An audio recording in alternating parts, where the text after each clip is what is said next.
If something goes wrong, being mindful is one of the best things you can do, because then you don't throw your hands up. You go, okay, this is where I find myself. I need to handle this. And now let me respond instead of reacting. And what I mean by that is, if I'm mindful, if I'm aware, then to me, reacting and responding are two very different things. And I like to say that the difference between reacting to something and responding to something is how many breaths you take between what happens and what you do about it. And so staying mindful in that space really allows me the opportunity to serve the people I'm there to serve, but also meet whatever challenges come up in a receptive yet productive way. Welcome to Care More, Be Better, a podcast for people like you who care about the social impact of conscious companies and everyday heroes. Hear inspiring stories from those who put people and planet before profit and personal gain. You'll learn how you can make a difference, vote with your dollars, and get involved today. Here's your host, Corinna Bellizzi. Hello, fellow do-gooders and friends. I'm your host, Corinna Bellizzi. As we head into the summer months, we're beginning a deeper focus on key concepts of mindfulness and circularity. So what really is circularity? Think of it like this. Sustainability asks us to sustain what we're presently doing while also being mindful of resources and looking for better ways to do things. Regeneration asks us to build systems that can regenerate, especially as it relates to our ecosystems, food procurement, and things along those lines.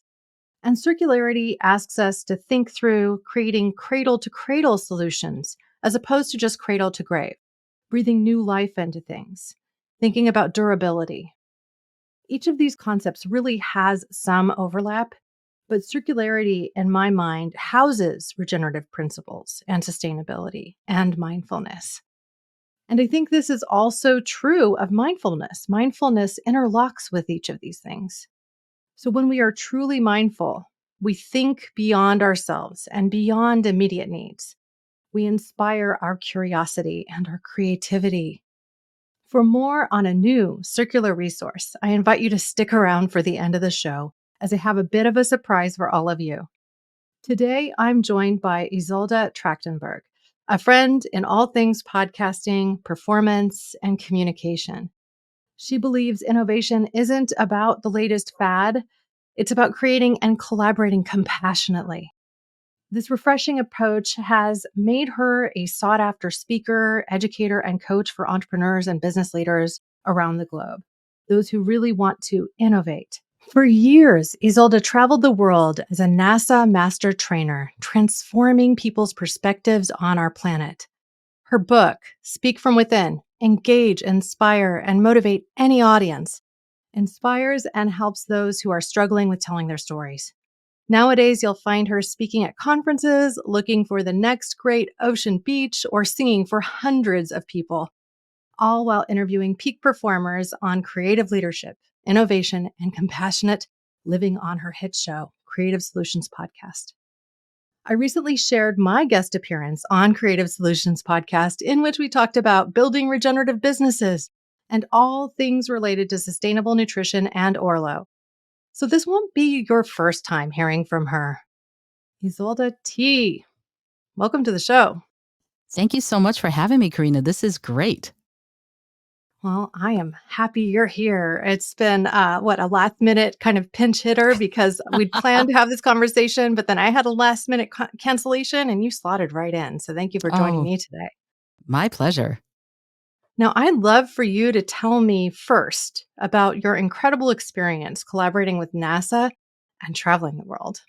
Oh, great. It's one of my favorite questions. So back in the dawn of time, I was working at NASA as a tech support person, and this is one of those times when being proactive and grabbing the corn by the husk, if you will, is the best way to do things, because I ran across an principal investigating scientist and said, I adore you. I adore the work you're doing in environmental education. If you ever have any kind of work that I could do, I would love to collaborate with you. And she said, well, actually, I just got this grant to be the PI for this international environmental education program.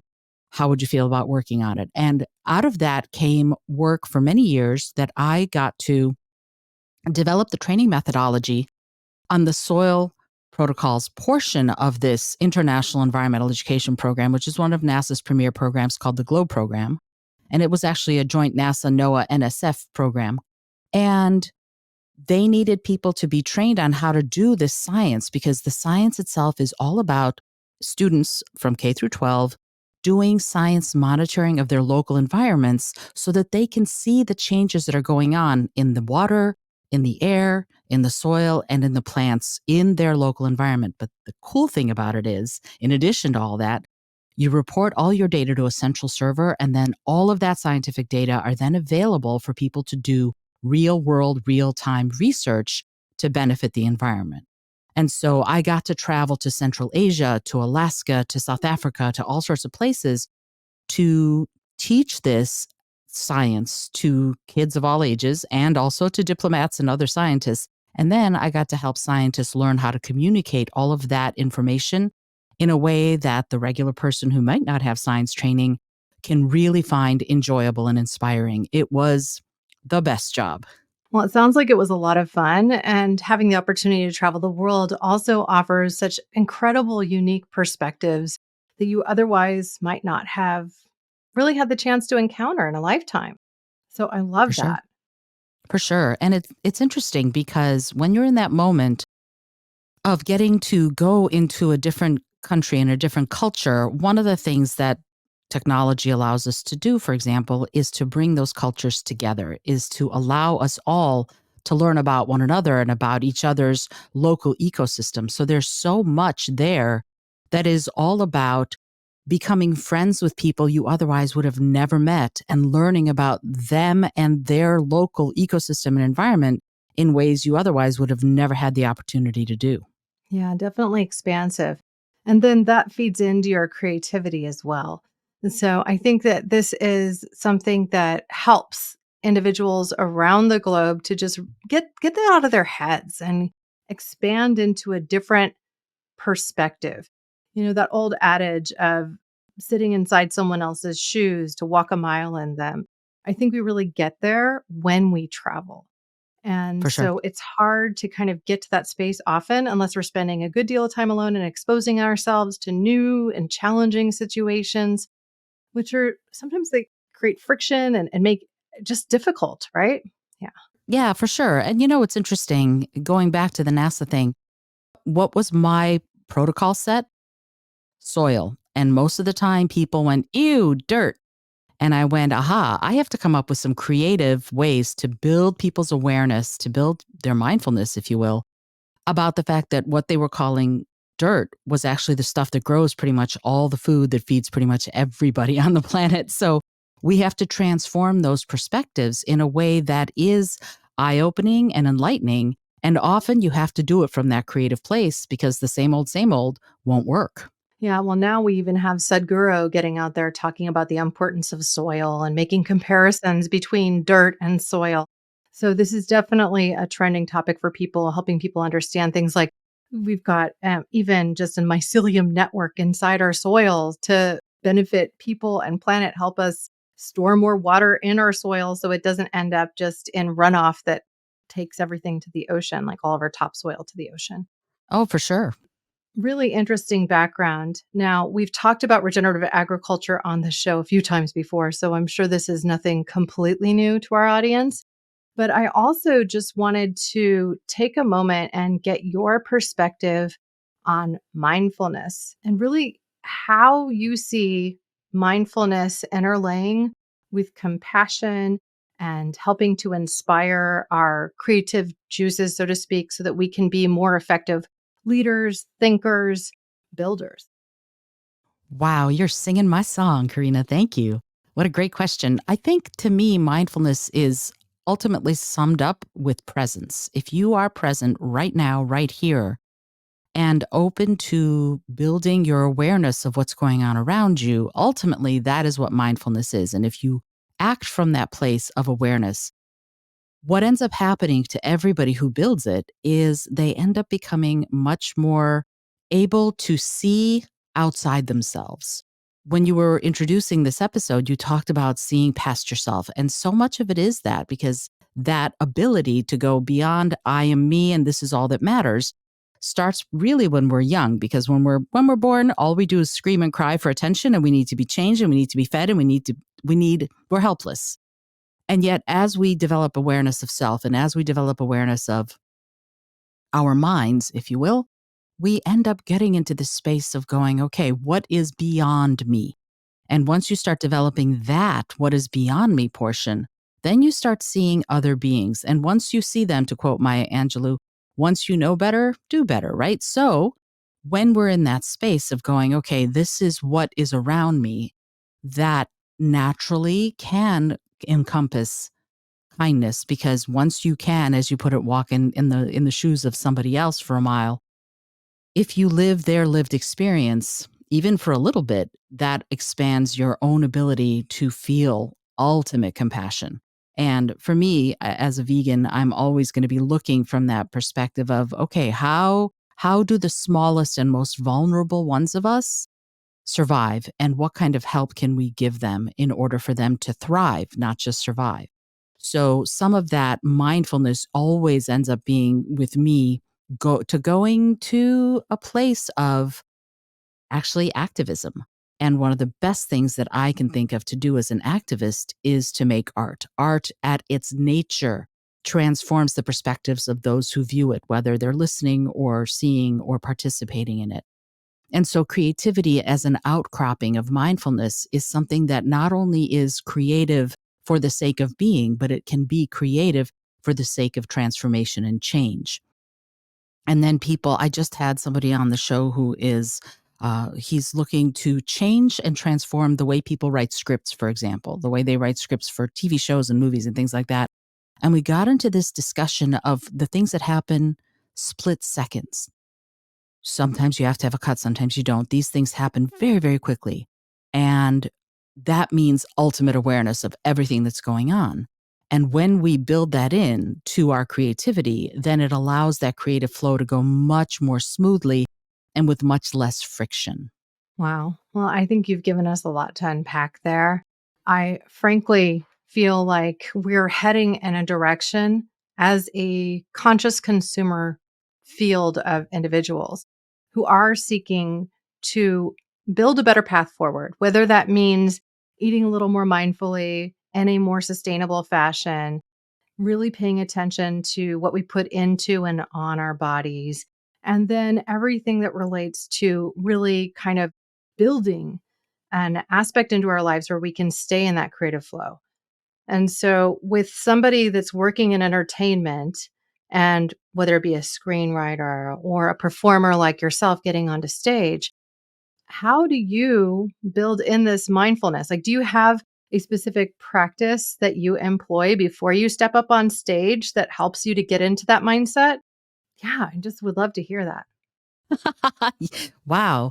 It's like I fed you these questions. No, seriously, but thank you. What's really interesting to me about having a mindfulness practice is, first of all, it's the best way to be mindful to me is to make it something that is like brushing your teeth. You get up and you tend to just brush your teeth in the morning. You don't wait until the evening after you've spent all day without brushing your teeth. It becomes habit. It becomes something that you just do. So for me, a meditation practice is a daily ritual that it really improves my day, but it also improves the day of anyone I'm going to interact with, I'll be honest. But the other part of it is that before going on stage, whether I'm going to be talking to a company about their own innovation skills or I'm going to be performing music, I do a short meditation routine. I also do a moving meditation routine. In other words, I allow my body to be suffused with energy that is excited, yes, but also present, because when I go on stage, I want to be present for the people I'm going to be interacting with. I never look at myself as someone who's just speaking to. I think of it as speaking with. And so I want to be sure that I'm present and available, and having a meditation routine that I do right before I go on stage has become crucial to me to be able to be in that place of not only communication out, but also receptivity in.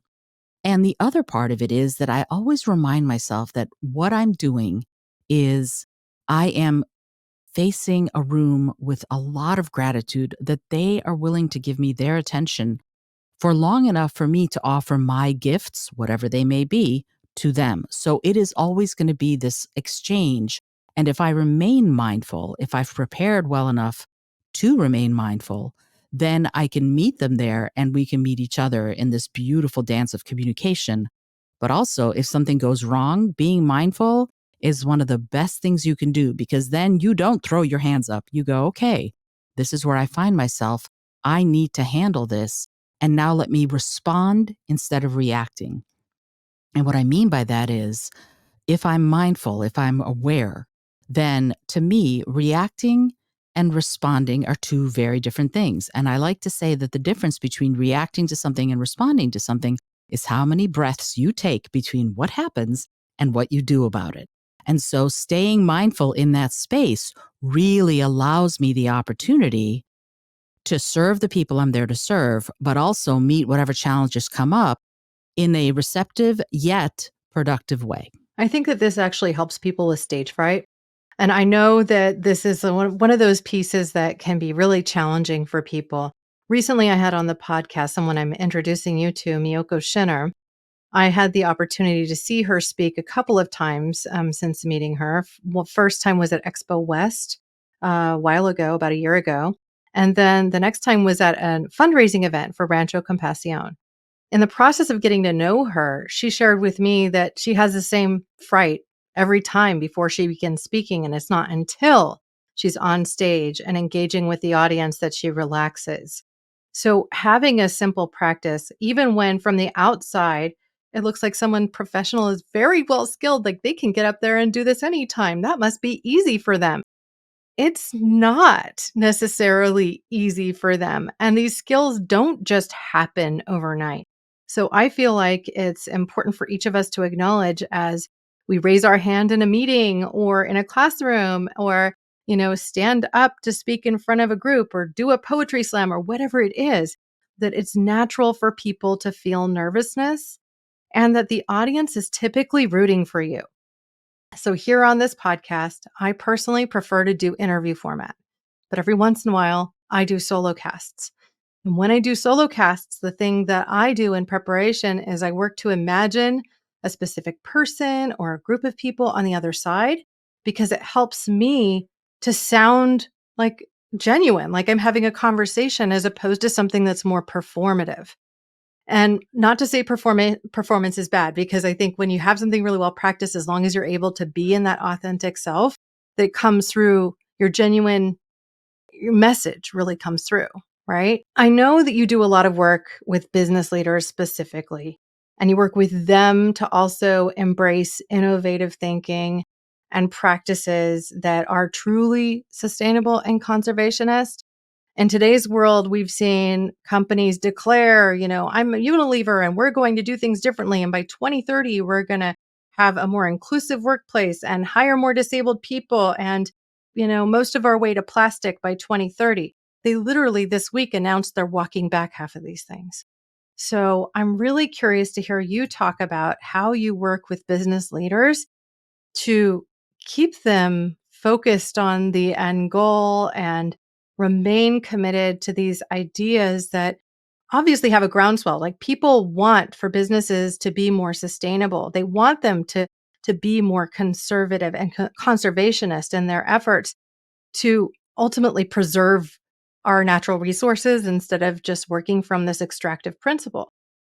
But yet these big companies, and in this case, I mentioned Unilever. Unilever owns a ton of brands. They're one of the big companies in the world, committing to something, getting great press from it, getting a lot of accolades, even recruiting some people that are really interested in working for a future forward thinking company.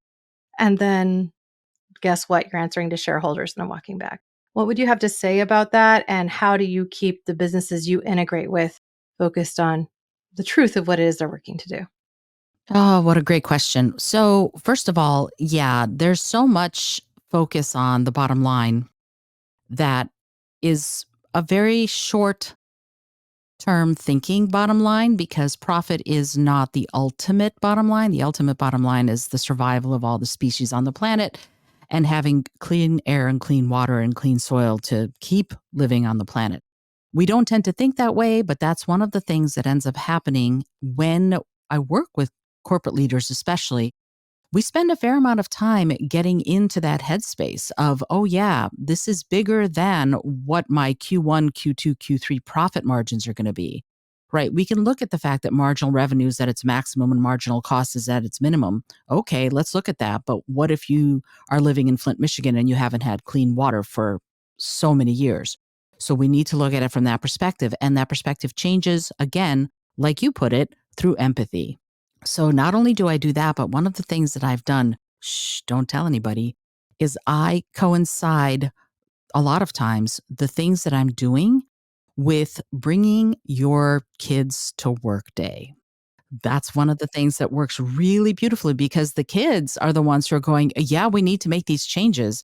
And then suddenly the parents have to go, oh, because no longer is it just their shareholders. Now they're answering to even more important people, and that's their children. That's the future leaders of everything, right? These are the decision makers of tomorrow. So I like to get them young, and I will often invite the people who I'm working with to bring their kids in for the day because we're going to be doing incredibly fun, creative activities together that will help families communicate, but also will help that transgenerational communication to take place that kids are already seeing in their schools. And now they can actually talk with their parents about what it means. And often, younger people can teach older people incredible amounts when they're given the resources and the stage to do so. So that's one of the things that I do. The other thing that I've really started doing is, again, making things a habit. So let's make it easy for you. If there's a company cafeteria, let's put a compost bin right there. Let's put a recycling bin right there. I remember the first time I saw at a Subway restaurant in Seattle, there was the trash bin, the recycling bin, and a compost bin. And it told you which one you should put into which. And this was years and years ago. And I went, oh, yes, thank you so much. Because most places, they don't do that. And so that notion really made me think, well, what if we did this as part of an organizational structure? What if we started going, okay, let's come up with a way to do this? And what if, as part of what your company's doing, we have a community garden on company grounds? Well, if we have a community garden on company grounds, what if we used compost from the cafeteria to do that? So we can start building these longer term projects. And that's what I've done with some of the companies I've worked with is really change why you're doing it. Because, oh, this is good for the environment is actually very long term thinking. And a lot of times people are afraid of long term thinking. But short term thinking, like, this will help your team members feel very collaborative and it'll be a lot of fun. That's one of those moments when, oh, we can do that. And here's another side benefit. Who are the gardeners among us? Often gardeners tend to be introverted folks. So when you have gardeners in a company culture who all of a sudden get a chance to shine because suddenly we're talking about what if we did have a company garden at that little plot of land? Well, the gardeners among us who are a little bit more introverted, perhaps, get a chance to talk about their passion, and then they inform and educate the rest of the company. And that only adds to that collaborative company culture because innovation and ideas can come from any part of a company. So when you're starting to talk about that creative thinking, you can get that creative idea from everybody, everybody who works there, as long, well, yeah, exactly. There is this, as long as you feel valued and valuable and like the people around you feel like they want to hear what you have to say, then you're more likely to speak up. Well, and I think you're bridging into a topic that I think is really important because what we see more in today's world of business is it's not like you have a multi-tiered team anymore. You don't have necessarily a manager that also has a personal assistant. You have people managing their business with tools like iCal or whatever. You've got different calendar booking. You have, in addition to that, just a lot of cross collaboration between teams. And often lower ranking employees feel intimidated or don't want to talk to people at a higher level. And so their ideas stay within themselves or within their kind of microcostic direct team members. and don't necessarily make it upwards, because someone then in a middle level will say, oh, well, this is a bad idea, when perhaps it's the gem that needed to rise to the top. So if we can build in systems within larger companies or where you have people on site, opportunities for them to get to know one another in a setting that is not, I mean, when you have your hands in the dirt in particular, it tends to remove barriers, right? It's like these people are genuinely collaborating to grow something, and to see the benefits of that labor come out then on the kitchen table, I think is incredible. I've also seen companies like Gaia Herbs, as a for example, they have an on location vegetarian farm that is, of course, building in principles of regeneration, and the yield from the crop goes to the employees. So employees can take home that head of lettuce or whatever, things along those lines. So there's some companies, I think, in the space of health and nutrition that are already endemically doing that really well. But then there's an opportunity to build in the rooftop gardens, even if in container boxes or self-watering systems, that can really kind of build in a new connection to food, which I love. Thank you. Yeah, for sure. And you know what's interesting about that is that What's what's magic to me is when a company that you wouldn't think of traditionally as having that kind of an interest shows that kind of an interest. When their kids become part of the process, when the adults are the people who work there feel encouraged to do something that's different than what they do. And in fact, when I do my workshops, I almost never have people from the same department working on a team together. I will have people from, let's say, engineering, and then someone from human resources, and someone who's an admin, and someone who's doing something else, who's shipping or something like that. They will be a team, because wow, will they be able to build on each other's ideas? Because frankly, someone from shipping doesn't know what the engineers are doing, but someone from engineering doesn't know what someone from shipping is doing. But if they can learn from each other, they can start coming up with some of these innovations that will help everybody. And the same goes for sustainability. Things that you and I don't know about for a company. Somebody who already works there might be able to go, oh, no, no, no, this would be so much more efficient. It would save us gas. It would save us electricity. And those are all part and parcel of building a more conservationist mindset. Well, and they could ultimately save a company money. I think the initial investment is something that's hard to conceive, because they think, oh, well, an eco minded business initiative is going to cost me something. I'll take something from my bottom line. When sometimes it actually is the reverse of that, because you find solutions that can save time, save employee time, make them more efficient. You might already be doing activities that are team building oriented that cost time, money, off location work. Whereas if you're doing something like a community garden on location and assigning people to work cross functionally and across teams, then you can build more collaboration, foster innovation, and ultimately build in solutions that keep people inspired and engaged and who want to work for you. I mean, that's part of the question too. You want to retain great talent, right? Oh, absolutely. And they say people don't leave jobs because they don't like the job. They leave jobs because the company culture isn't satisfactory. They leave jobs because they don't feel valued and valuable in what they're doing. Well, if you had a choice between working somewhere where you feel valued and somewhere where you don't feel valued, why would you stay somewhere where you don't feel valued? So, in order to retain those employees, also in order to boost how well we all do in any kind of team environment, we need to change our corporate company cultures. We just do. Hmm. Yeah.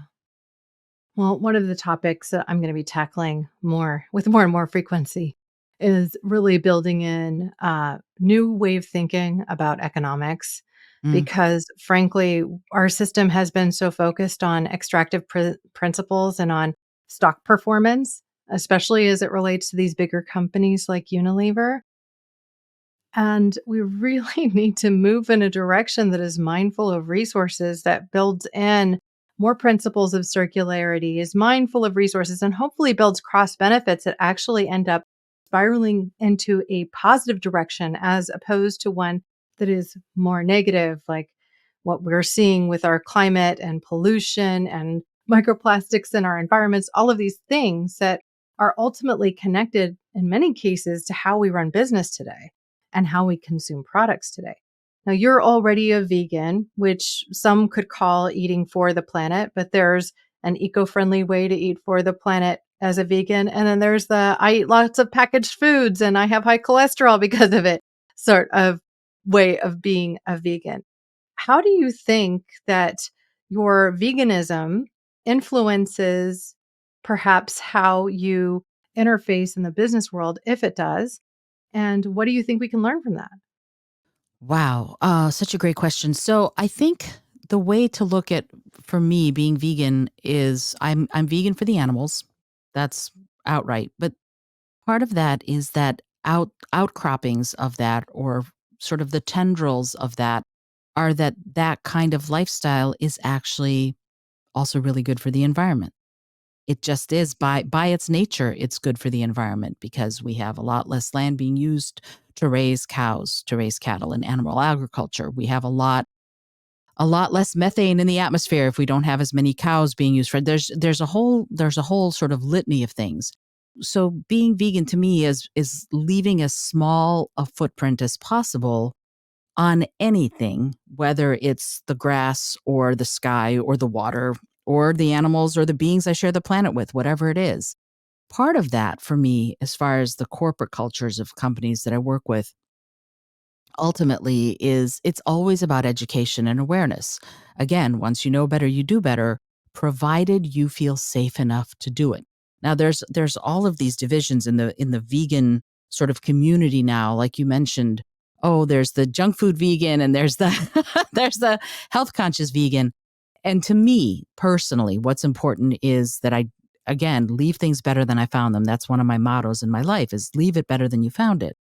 So if I look at it objectively and I go, okay, if I use this plastic fork, is that leaving things better than I found them?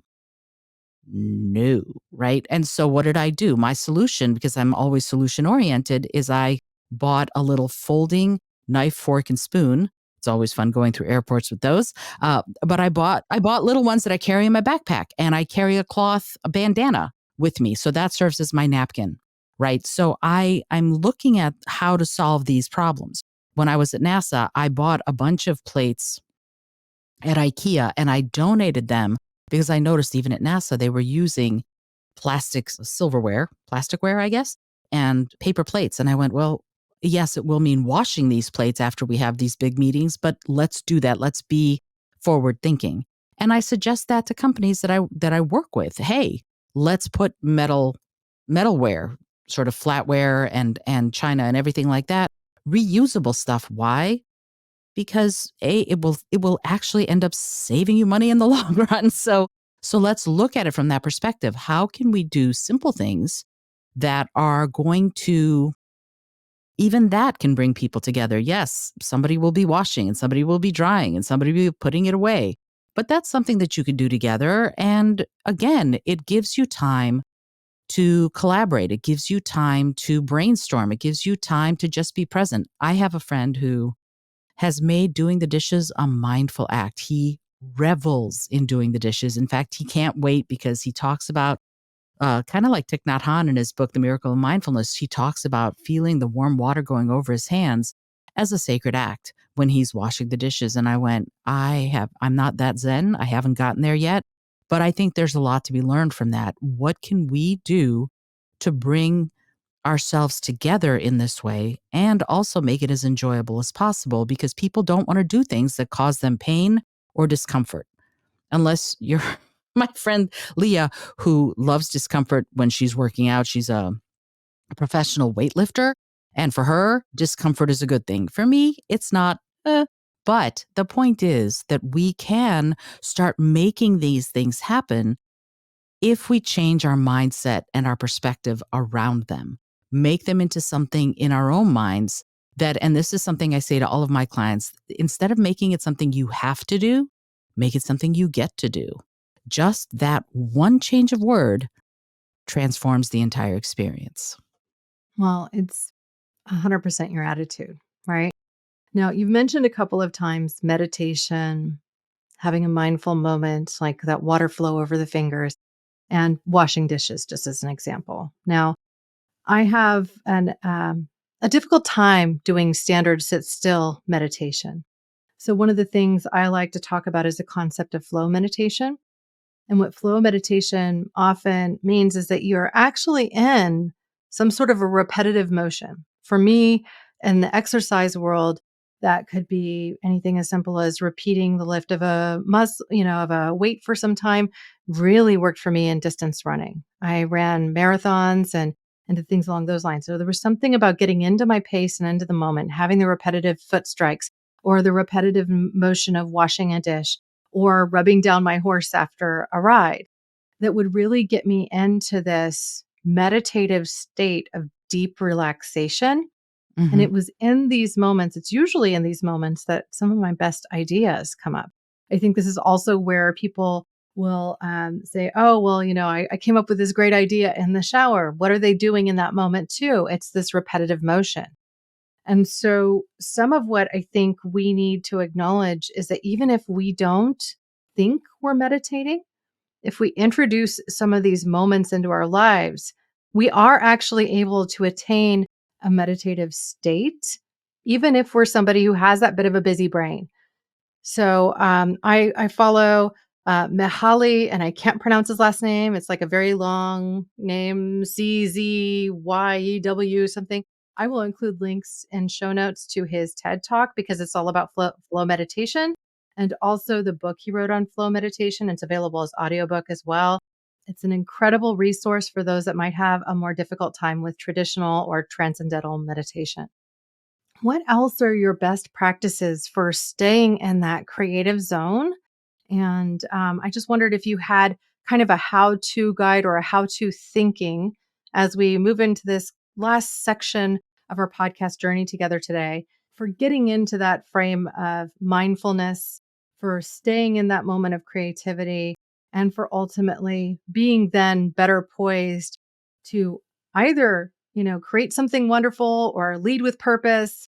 You have the floor. Ha ha ha. Wow. So, a few things. First of all, flow meditation to me is beautiful. It's a wonderful process.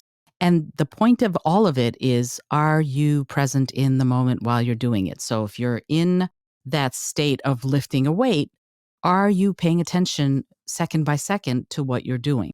And the same thing happens when you're being creative. And people report this, that when they're being creative, they lose time.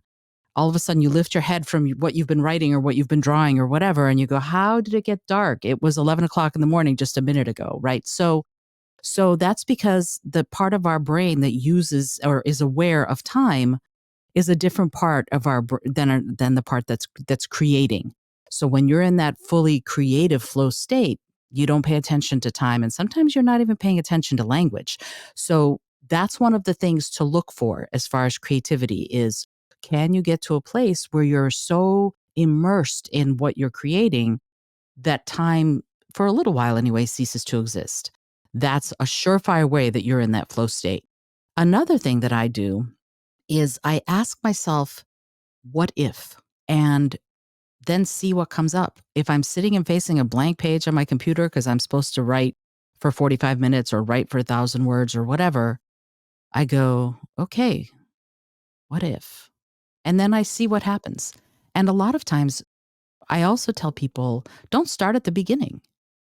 Right? We tend to think that we need to go from beginning to the middle to the end of whatever we're doing, whether you're writing a song or developing a presentation or writing a book or whatever it is. You don't have to start at the beginning because the beginning is daunting.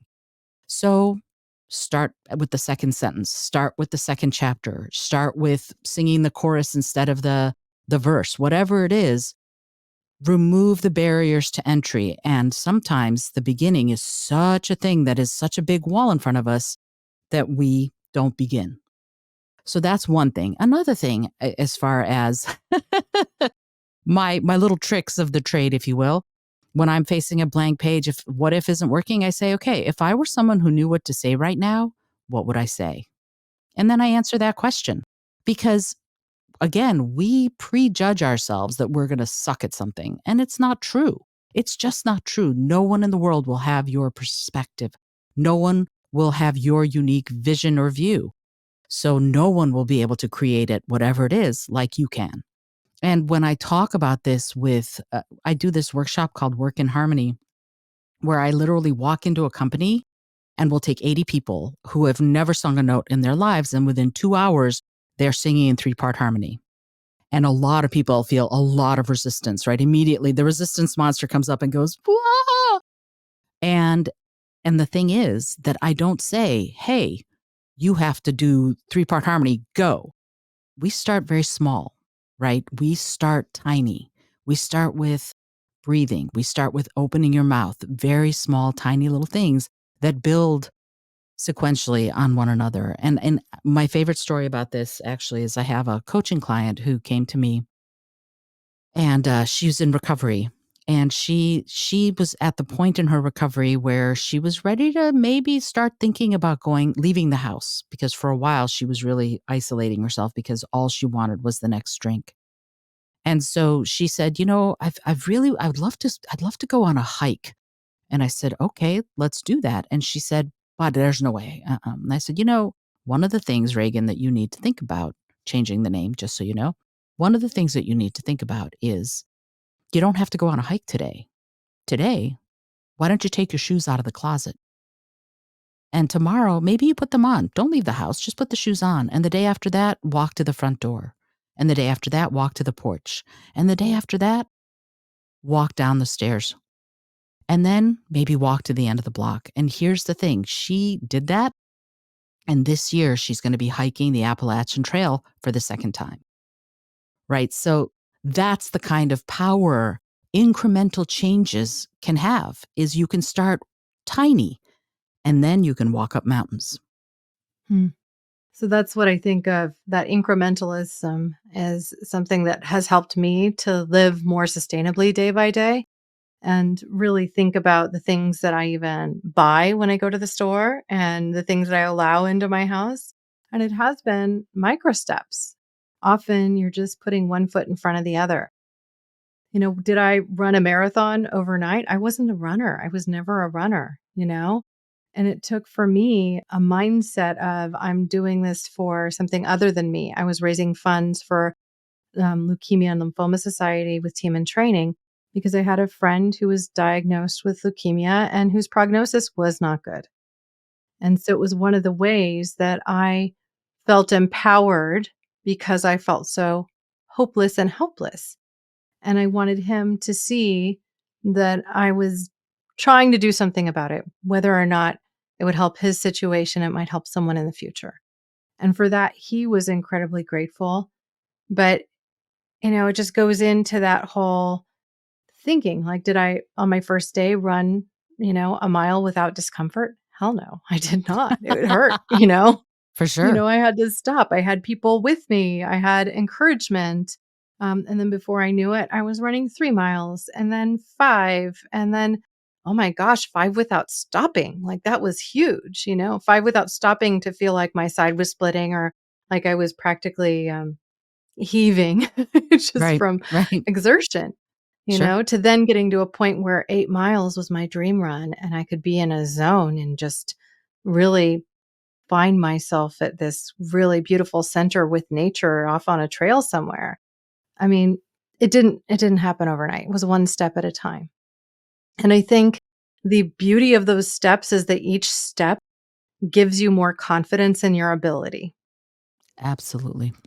And so, yeah, don't think like you're going to be on a TED stage tomorrow if you are thinking, well, maybe I want to play with public speaking a little bit. You got to take steps to get there, and ultimately then you'll arrive and you'll be less intimidated and you'll have the tools in your tool shed, perhaps even like taking that moment to say, what would somebody who knew what they were going to say say in my shoes right now? Absolutely. And some of that is you have to remember to honor your nervousness, right? Your nervousness is coming from a place of fear. And fear is one of those things, it's a survival mechanism. So there's a part of you, probably a deep part, that's going, oh, if I get up on that stage, I'm going to die. Okay. So let's say we think about it that way and go, okay, let's be objective. Will I die? Probably not. So what is the worst that can happen? And I speak to you as someone who believe it or not, used to have a public speaking phobia. and overcame it by looking at what is the worst that could happen. They could throw tomatoes, which would be a bummer because I love tomatoes and I wouldn't want to see them wasted. But, you know, the point here is a lot of times we start making things much bigger than they're going to be. And you can start really narrowing it down. Oh, yeah, that's right. It's not good, even if it messes up, right? I remember I was on stage once and I was singing and I was about to perform on my own songs. And I'm standing there, guitar in hand, in front of the microphone. And I went, I don't remember how my song starts. And literally, there are 500 people waiting for me to play. And I do not remember the words to my own song. And I went, you'd think since I wrote the song that I'd remember the lyrics to the song, but it turns out not. And then I called out to the audience. I'm like, hey, who has the lyrics to Homesick for a Memory on their phone? And somebody happened to know the words to the song. And he just shouted, "In my dreams." And I went, oh, thank you. That's right. It's a song about Ireland that I wrote from when I visited Ireland. And he was like, "In Oh, my dreams." And I went, okay, now I know. So this is one of those situations where even if you're afraid, engage with the audience. They don't want to see you fail. They want you to succeed because your failure is their awkwardness. And so let's remember that we're all there together to share these gifts. And ask if you are in a place where you're afraid, you can acknowledge it, but you can also go, hey, can I ask you a question? And get the dialogue going right away. And that will make a transformation happen in the entire atmosphere of where you are. And then you're there together collaboratively, and it becomes a really beautiful experience for everybody. I love that. Wow. Well, thank you so much for joining me today, Izolda. I wanted to ask you as we close today's session, if there is a question I haven't asked that you'd like to ask and answer, you could ask and answer it yourself. If Oh, not, that's you so could leave me sweet. with closing thoughts. I think there actually we covered so much ground that I'm really grateful that you took the time to do such incredible research to, to ask me these great questions. The big thought that I have is what I say to everybody is leave it better than you found it. To me, if we start looking at things from that perspective, will this action leave things better than I found them? Then that answer can inform what you do, but it can also be internal. Will this thought leave me better than I found me? Because negative thoughts, negative thought patterns, they'll wreck you. So when you find yourself in that space of thinking negatively or critically about yourself, see if you can change the conversation that's going on inside your own head. That's wonderful advice. Thank you so much for joining me today. It's my pleasure. Thank you. To find out more about Izolda Trakhtenberg, visit the links that we provide in show notes and in our expanded blog, which includes full transcripts, the video version of this podcast episode, and links to additional resources like the flow meditation discussion around Mahali's work. You will also find assets on our website, caremorebebetter.com. Okay, now I know I promised something new at the beginning, so drumroll please. On our soon to launch e-commerce platform, CircleB.co. Now, with CircleB.co, our aim is to always put cause before commerce, provide how to and DIY, that's as in do it yourself tools that can help you renew what you have, replace things that you buy, and reduce waste. CircleB.co will offer products from plastic-free housewares and even those travel cutlery items like what Izolda talked about, as well as clothing and health-promoting supplements and personal care items, all of which are circular in design that minimize waste and that seek to eliminate or limit our use of plastics. You can explore our landing page now, which is simply circleb.co, and feel free to contact us with recommended brands that you think should be featured. Thank you, listeners and watchers, now and always, for being a part of this pod and this community, because together we really can do so much more. We can care more, we can be better, we can be that better self mindfully each day. All we have to do is start. Thank you. Thanks for listening to Care More, Be Better, a podcast for social good. To make sure you never miss an episode, subscribe, rate, and review wherever you listen to podcasts, and share with your friends to help us reach more people and spread more social good.